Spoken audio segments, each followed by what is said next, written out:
So you guys have been hearing me for the last few days talking about Turning Point USA.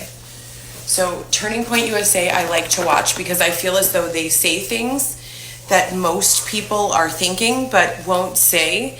There is one beef that I have with them, and this is it. I keep hearing the rhetoric that racism doesn't exist systemically. That's a lie. I mean, you're gaslighting to say that. The other day, Xavier and I were at Walgreens, and we literally watched while this guy tried to run out of the store with like some Easter gift for like a little girl and some toilet paper. This person is pleading with security that he needs the toilet paper, that it's for his family. You don't understand how it feels to not be able to wipe your butt until you don't have any money to wipe your butt. Okay? Now, what happens when you don't have money for things like toilet paper?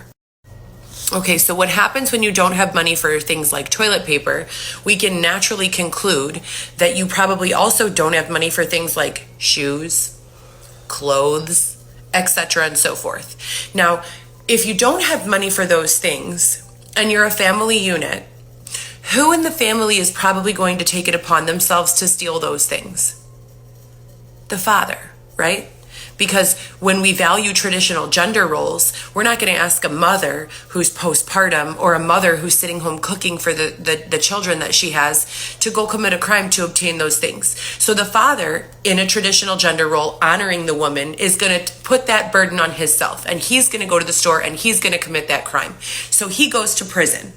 Now we have fatherless households. Poverty is a result of slavery. Most poverty. Okay, and there are white people who were slaves too, but for the overwhelming majority, let's look at the civil rights era, okay?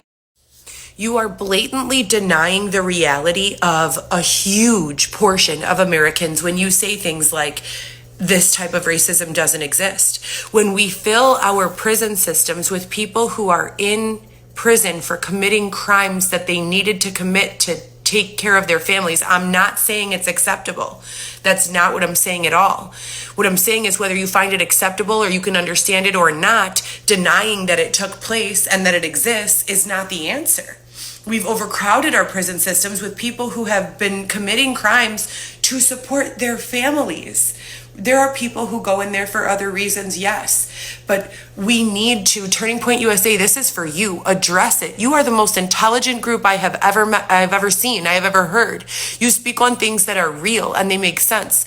Acknowledge that there is a such thing as systemic racism. Acknowledge that we put these people, these tremendous demographics of people in this position, and acknowledge that we can fix it. We can fix it fairly simply.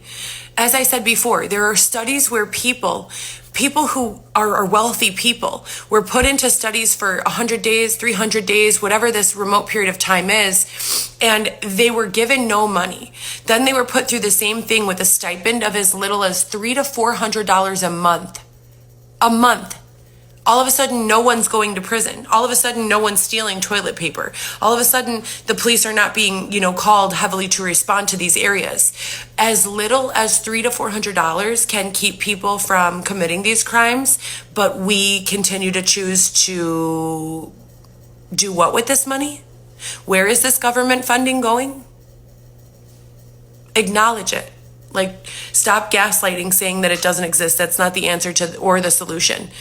It exists. I agree with you. No one should be stealing or doing this and that. So let's make a way for it to